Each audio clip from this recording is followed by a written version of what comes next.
Hey there folks, today we're going to be showing you how to fix a code P0110 on your vehicle. Now that is for the intake camshaft position actuator, or the VVT solenoid. So this will be different for each vehicle you work on where the location of it is, but it'll be the same actuator that you're going to be looking at. So we're going to go ahead and get started and show you what to do. All right, so first things first, you need to get any beauty covers off of your engine. This one is an intake box. So we have our throttle body down here. We need to loosen off the grommet. And we're gonna loosen up here. If you have a PCV hookup, take that off. This is on a Chevy Equinox, by the way, in case anybody's wondering. Take your beauty cover or intake box off. You want to be able to see the valve cover. We're going to zoom you in. This is a 4-cylinder, so your valve solenoids are on top. All right, so first thing you need to do is identify which one is intake and which one is exhaust for your VVT solenoids. They are located right here on a 4-cylinder engine. And to know the difference, if you look right at the front here, this is the intake manifold with the throttle body on it. The exhaust is on the back. So the solenoids correspond with that. The intake is on the front with your intake manifold, and your exhaust is on the back with your exhaust. So as ours is the intake, we need to look at this one. You're gonna pull the sensor up and out. Just inspect any wiring. Make sure you don't have any frayed wiring. Ours seems to be okay. So now we're going to take this out. There's a 10mm bolt that goes down into the valve cover we need to remove. All right, so I have a glove. You can have a rag of some kind at the ready to remove the solenoid and not spill any oil anywhere.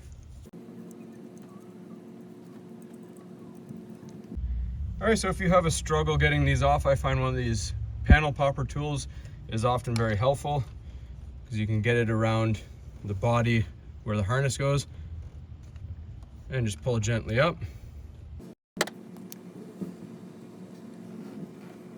All right, so first thing you want to do is inspect the solenoid on the screens here. You don't want to see any metal shavings or you have internal damage. You also want to make sure that there's no sludge. So we're going to go ahead and clean this with a little throttle body cleaner. I do this every year because the code comes back every year, and I've been lucky enough that cleaning will help it. So we're going to clean it.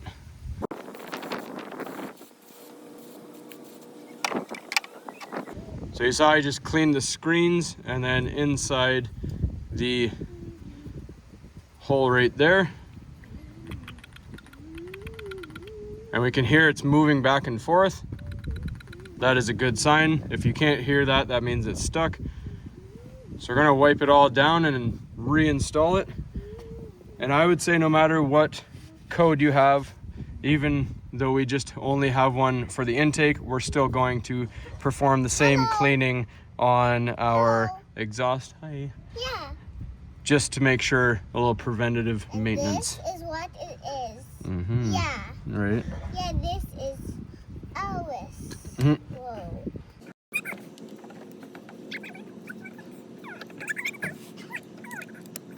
We're gonna snug this down. Put our harness back on. Yeah. Clip down the lock. All right, so now that we've performed the cleaning, we're going to go to clear DTCs, confirm that we are sure.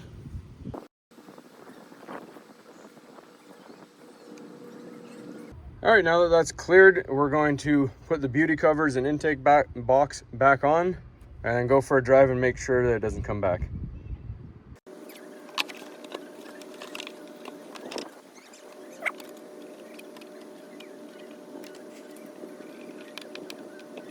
Plug back your PCV hose here. We're gonna start it up, let it run for a little bit, see where we are.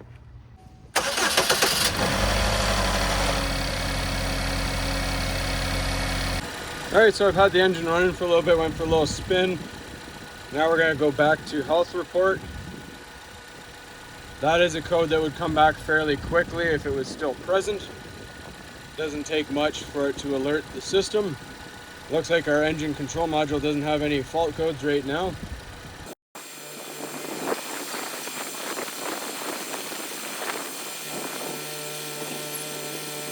Alright, so you see our ECM, everything's all good. There are no fault codes present. You would see red like what you saw before. You got a green check mark. So just gonna shut off the engine for a quick sec. I'll be right back. All right, so again, cleaning is the first option that you're gonna take before replacing it, especially if you have the original manufacturer's part in there. Those are often higher quality than the aftermarket ones that you're going to get. You don't wanna buy a cheap aftermarket one when all that it required was a cleaning. As you saw, cleaning took care of this. If the cleaning didn't fix it, we would then proceed to go and buy a new one, but we don't want to have to buy a new one if we don't have to. So buying is the second option. So clean first, buy second if it doesn't work. So hopefully you found this helpful. As always, please don't forget to like and subscribe.